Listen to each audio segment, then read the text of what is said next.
A party of visitors had been seeing the sights at Xiling. They had just passed down the holy way between the huge stone animals when Bamboo, a little boy of 12, son of a keeper, rushed out from his father's house to see the mandarins go by. Such a parade of great men he had never seen before, even on the feast days. There were 10 sedan chairs, with bearers dressed in flaming colors, 10 long-handled, red umbrellas, each carried far in front of its proud owner, and a long line of horsemen. When this gay procession had filed past, Bamboo was almost ready to cry because he could not run after the sightseers as they went from temple to temple and from tomb to tomb. But, alas, his father had ordered him never to follow tourists. "If you do, they will take you for a beggar, Bamboo," he had said shrewdly, "and if you're a beggar, then your daddy's one too." Now they don't want any beggars around the royal tombs. So Bamboo had never known the pleasure of pursuing the rich. Many times he had turned back to the little mud house, almost broken-hearted at seeing his playmates running, full of glee, after the great men's chairs.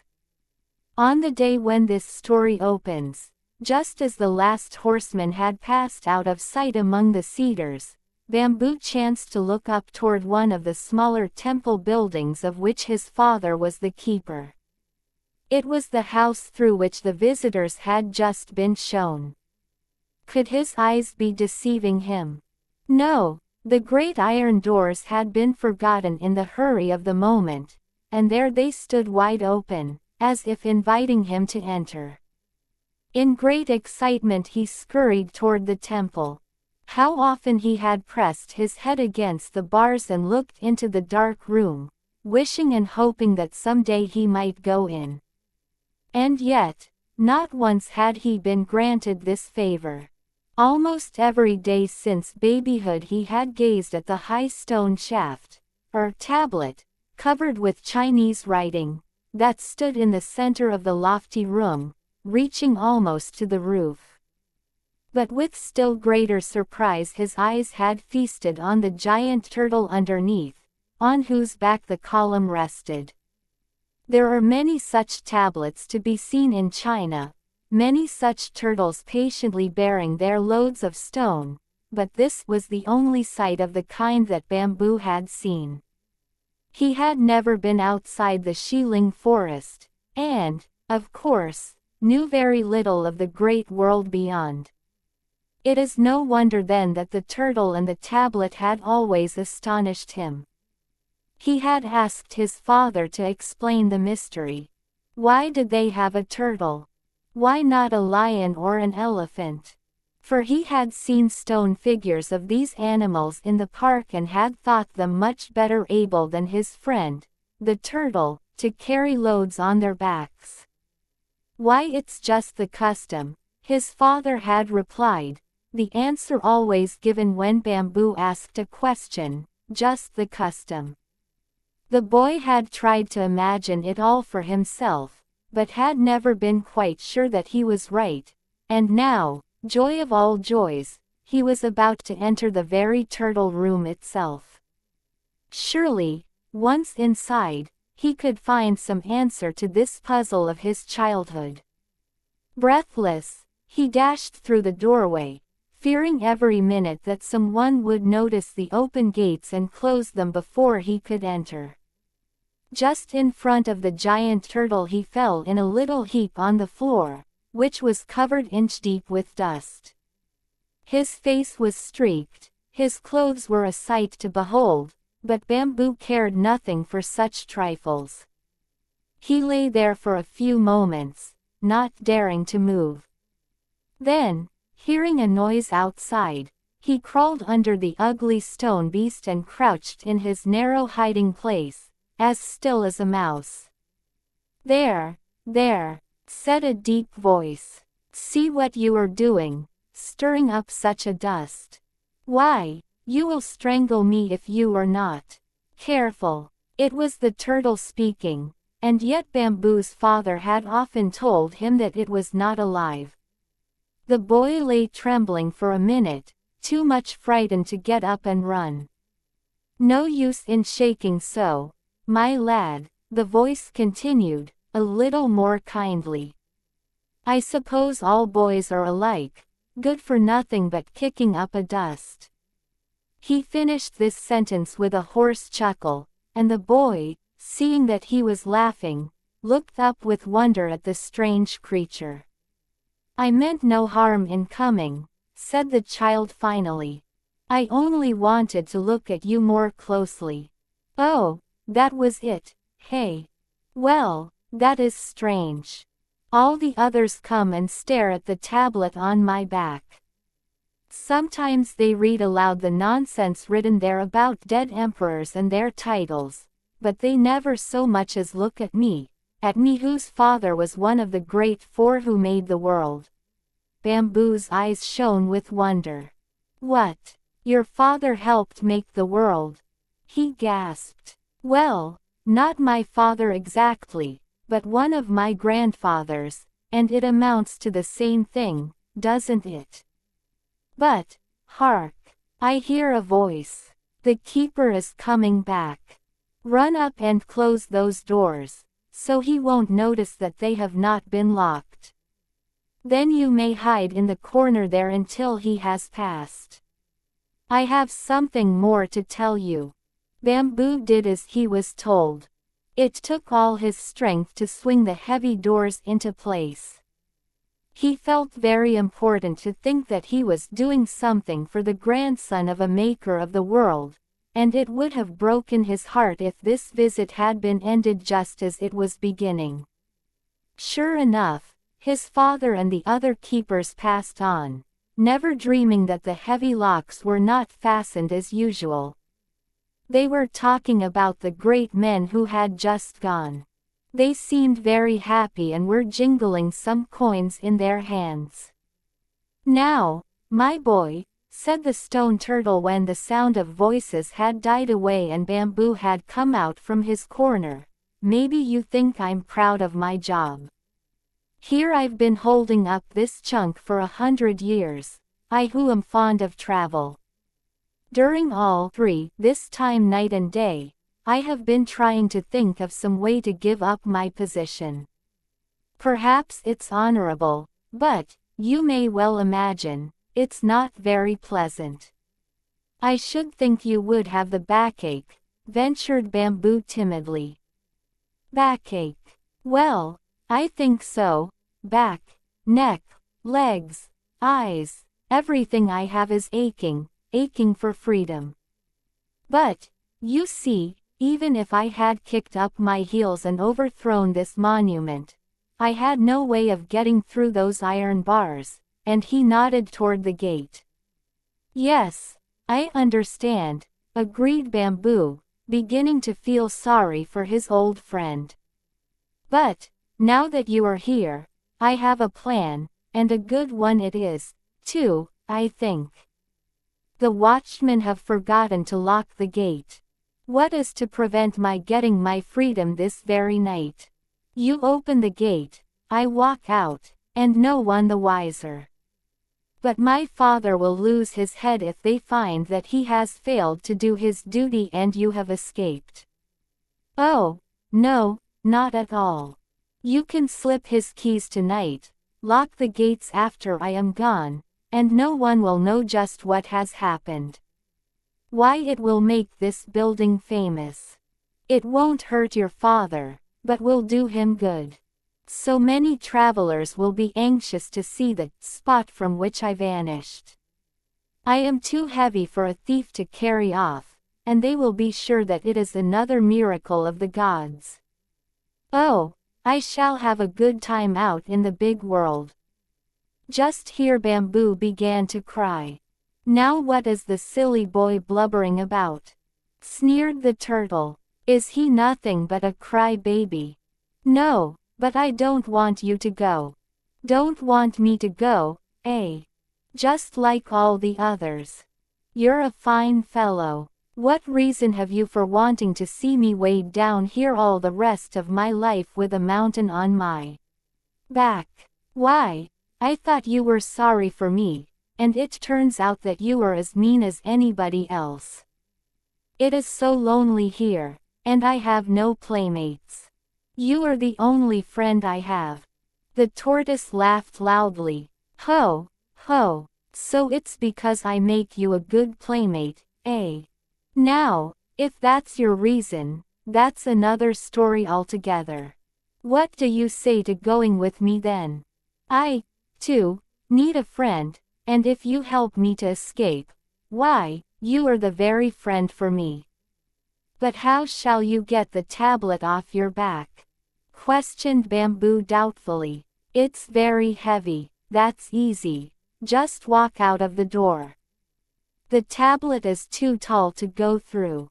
It will slide off and sit on the floor instead of on my shell." Bamboo, wild with delight at the thought of going on a journey with the turtle, promised to obey the other's commands. After supper, when all were asleep in the little house of the keeper, he slipped from his bed, took down the heavy key from its peg, and ran pell-mell to the temple. "Well, you didn't forget me, did you?" asked the turtle when Bamboo swung the iron gates open. "Oh, no, I would not break a promise. Are you ready?" "Yes, quite ready." So saying, the turtle took a step. The tablet swayed backward and forward, but did not fall. On walked the turtle until finally he stuck his ugly head through the doorway. "Oh, how good it looks outside," he said. "How pleasant the fresh air feels. Is that the moon rising over yonder?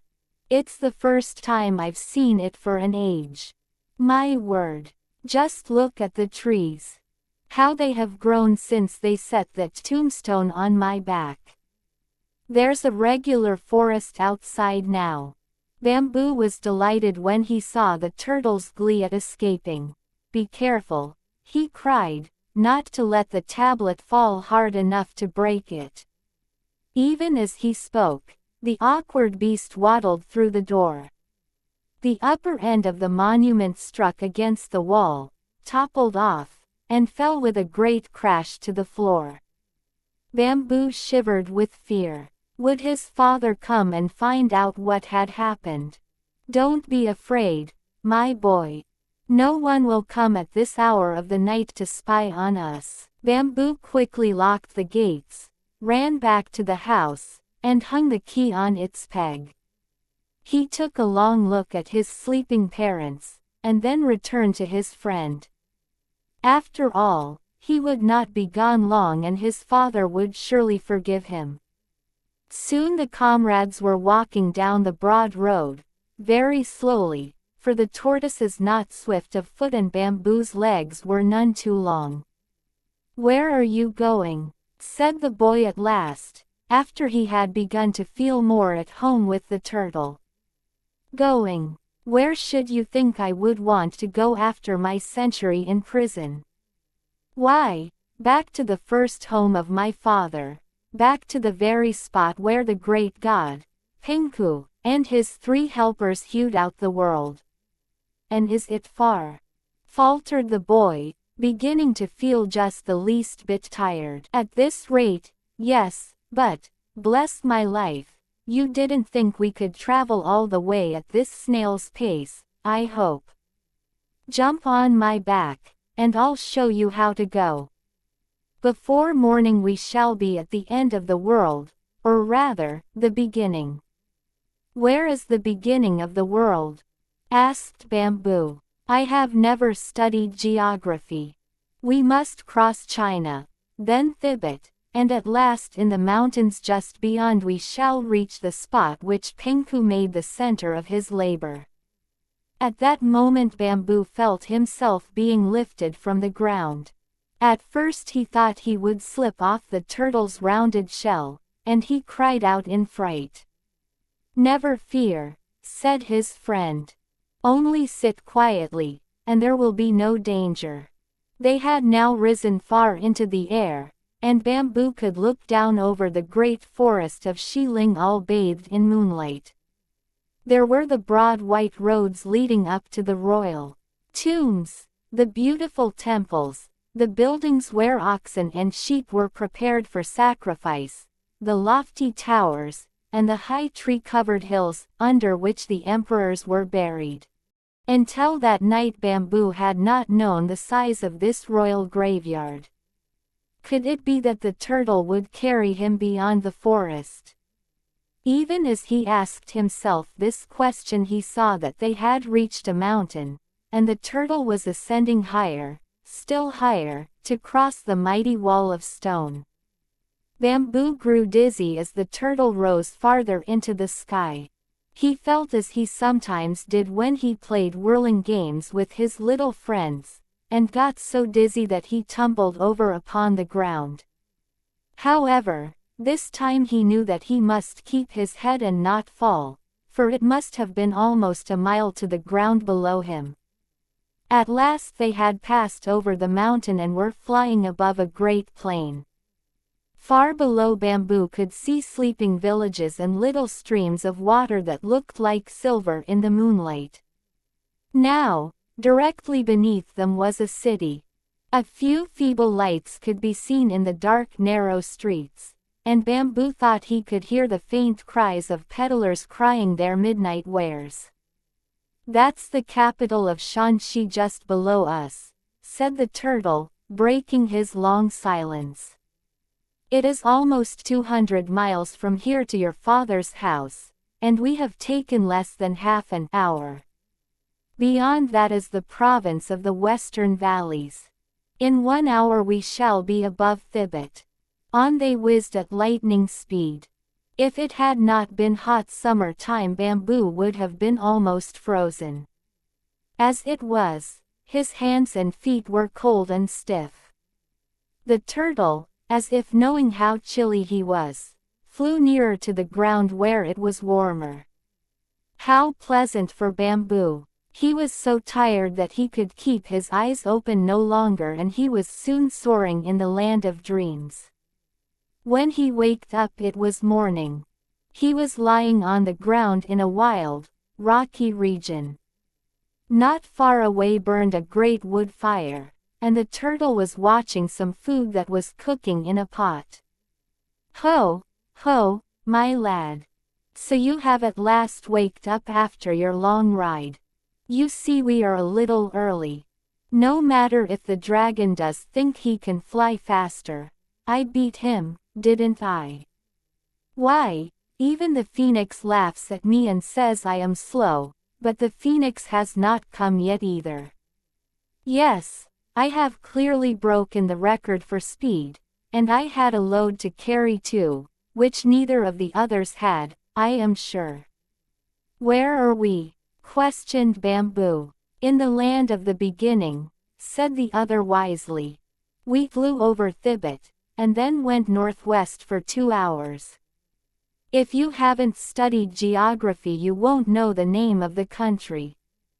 But, here we are, and that is enough, isn't it? Enough for anyone.